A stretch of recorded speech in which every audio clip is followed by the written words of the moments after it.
బుట్టలో బ్రేకింగ్ చూస్తున్నాం. రాష్ట్రంలో 2 రోజుల పాటు ఎండలు మండిపోతాయని హైదరాబాద్ వాతావరణ కేంద్రం హెచ్చరించింది. ఆది సోమవారాల్లో 41 నుండి 43 డిగ్రీల మధ్య ఉష్ణోగ్రతలు నమోదయ్యే అవకాశం ఉందని తెలిపింది.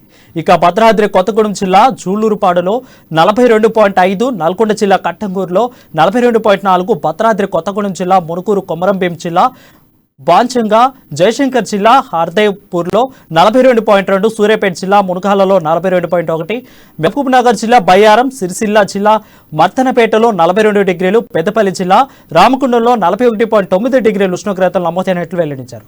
అలాగే రాగల 3 రోజులు అక్కడక్కడ మోస్తరు వర్షాలు కురిసే అవకాశం ఉందని పేర్కొంది.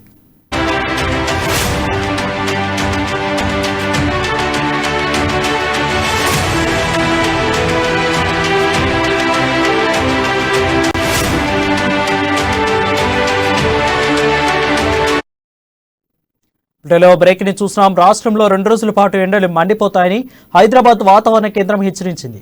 ఆది సోమవారంలో 41 నుండి 43 డిగ్రీల మధ్య ఉష్ణోగ్రతలు నమోదయ్యే అవకాశం ఉందని తెలిపింది. ఇక భద్రాద్రి కొత్తగూడెం జిల్లా చుల్లూరుపాడులో 42.5 డిగ్రీలు, నల్గొండ జిల్లా కట్టంగూరులో 42.4, భద్రాద్రి కొత్తగూడెం జిల్లా మనుగూరు కొమరంభీం జిల్లా జాంపుక, జయశంకర్ జిల్లా మహదేవ్పూర్లో 42.2, సూర్యాపేట జిల్లా మునగాలలో 42.1, మహబూబ్ జిల్లా బయ్యారం, సిరిసిల్ల జిల్లా మర్తనపేటలలో 42 డిగ్రీలు, పెద్దపల్లి జిల్లా రామకుండంలో 41.9 డిగ్రీల ఉష్ణోగ్రతలు నమోదైనట్లు వెల్లడించారు. అలాగే రాగల 3 రోజులు అక్కడక్కడ మోస్తరు వర్షాలు కురిసే అవకాశం ఉందని పేర్కొంది.